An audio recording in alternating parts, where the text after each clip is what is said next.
ahead with lunch and hopefully energized to sit through this session.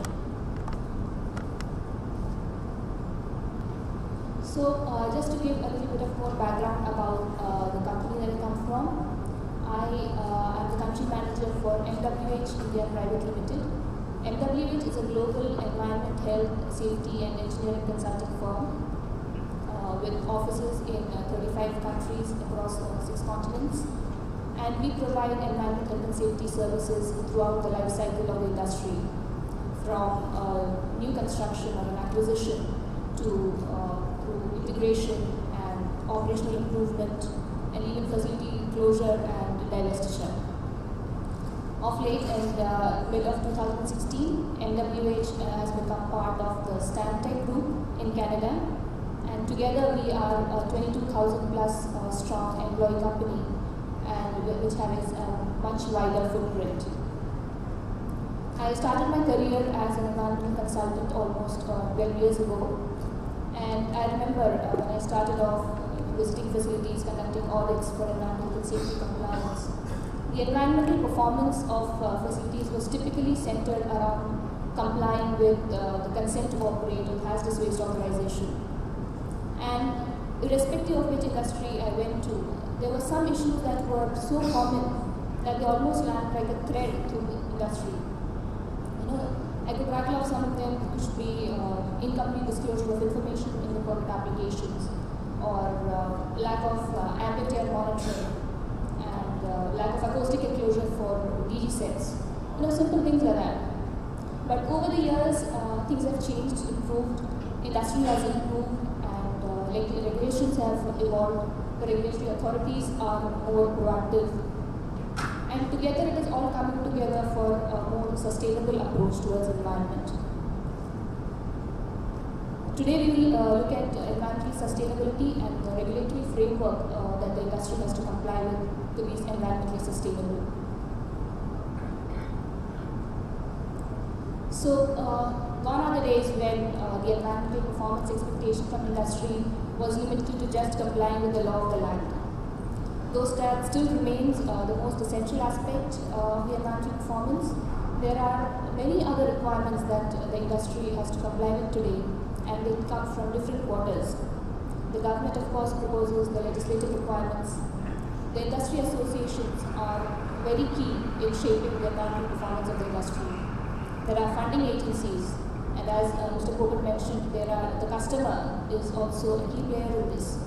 The community that we live in, all of them together are shaping the environmental performance of industry today. So we will briefly touch upon all of these during the course of this presentation. First, at the legislative level,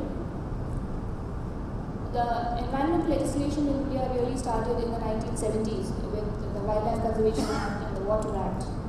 And then the next 25 years saw a host of regulations that were passed, and some of them were in response to international conferences or international developments, while some were a reaction to the accidents that happened in India. For example, the Environmental Protection Act and the rules, the MSILC rules, the Public Liability Insurance Act were all formulated because of the Bhopal gas tragedy. And then in the 2000s, we've seen a maturing of our legislation. Right? We have now going for a more proactive approach. The government is proactively issuing legislation or amending existing legislation to be more in line with the sustainability requirement. So some of the recent legislative updates with a focus on sustainability, and with the government working to bring in more investment into India, the focus is on making the legislative and the legislative framework more conducive to growth without compromising on the environment. The government is driving the Make in India campaign and the ease of doing business in India. And the ease of doing business really starts with the ease of permitting. So the government has taken steps to streamline the permitting process by, first of all, issuing standard terms of reference for conducting EIs. It gives, it rationalizes the EIA process. aim is to reduce the time required for getting environmental clearance and to hopefully make the system more transparent. Then recently the government introduced a new category of industry, or the criteria for categorization of industry based on its pollution index, which is a factor of the air pollutants, the water pollutants, hazardous waste generation, and resource consumption. And based on this categorization, a white category of industry has been introduced with 36 industries, most of which were earlier in the green category. This category of industry is not required to obtain a consent to operate. By doing this, not only is the administrative process and the time taken for permitting reduced considerably, it is also a means to nudge industry towards adopting more cleaner and greener technology so that their pollution index is reduced. Other schemes involve the auto-renewal of consent to operate, the option of going in for self-certification or third-party certification of the environmental compliance of the industry. And on the one hand, when there is easing of norms for the less polluting industry, the government is also striving to have better control on the industries with higher pollution index.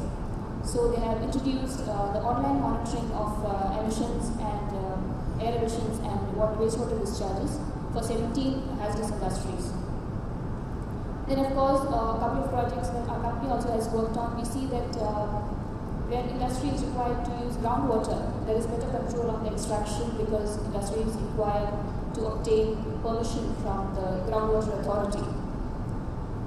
And there's the National Green Tribunal. The establishment of the NGT has been a real game changer because it is an independent body which is empowered to deal with and pass judgment on cases related to environmental protection. You may be aware that last year in 2016, they directed a shipping company to pay 100 crores in compensation for an oil spill that they caused in 2011. So that has been a very significant change that has happened in the last few years. Then talking of the new regulations and amendment regulations, in 2016, two of our major regulations, that is the hazardous waste and the e-waste regulations, were issued in a new format. The most critical aspect in hazardous waste rules is that now the rules promote co-processing of the hazardous waste as raw material or fuel with a drive to reduce resource consumption. Also, for the e-waste rules, earlier there was a requirement for the producer to take the extended producer responsibility authorization at the state pollution control board level. And you can imagine for a big producer, dealing with so many agencies was chaos, and that really limited the efficiency of the program. With these new rules, the extended producer responsibility authorization is the responsibility of the CPC. So the producer takes one authorization and it makes the program so much more smoother. Also, there is a target-based approach for e-waste collection and channelization, which is modeled on the developed countries. So all these together, they help to reduce the quantity of waste that slips through the system into the non-regulated sector and helps to have more sustainable waste management system in place. A major lacuna in our regulations so far for environment has been the lack of soil and groundwater remediation standards. Our judiciary has referred to the Dutch standards on cases where extreme contamination were identified. And this discussion has been on for quite some time that India too needs to have these standards in place. And we are closer to achieving that now than we were ever in the past. So while the government is driving changes that will make industry more sustainable, industries themselves are also exploring and implementing more environmental strategies with sustainability in focus.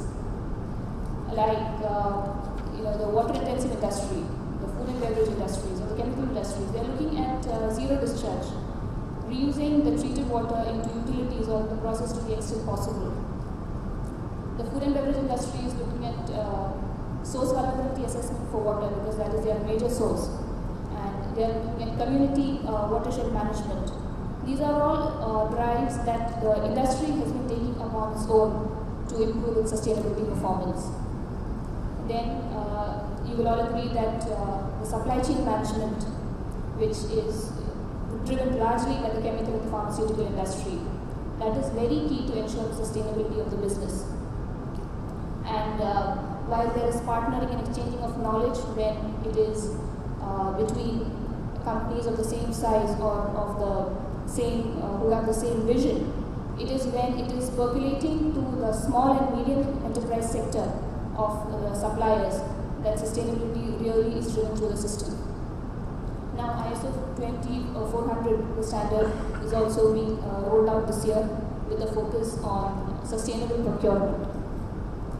India is a signatory to the Paris Convention, and we have made a commitment of reducing our carbon emission intensity by 33 to 35% by 2020. And with that, the government is driving renewable energy projects in a big way.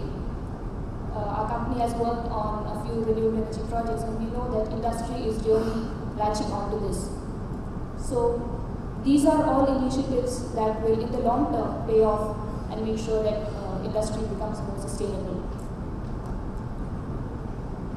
Then when individual industries are driving these kind of innovations, the industry-led associations have been a major player in helping industries to become sustainable. Many of you here are very familiar with these, I'm sure, Responsible Care and Together for Sustainability. I'm sure some of you are founding members or active participants in these.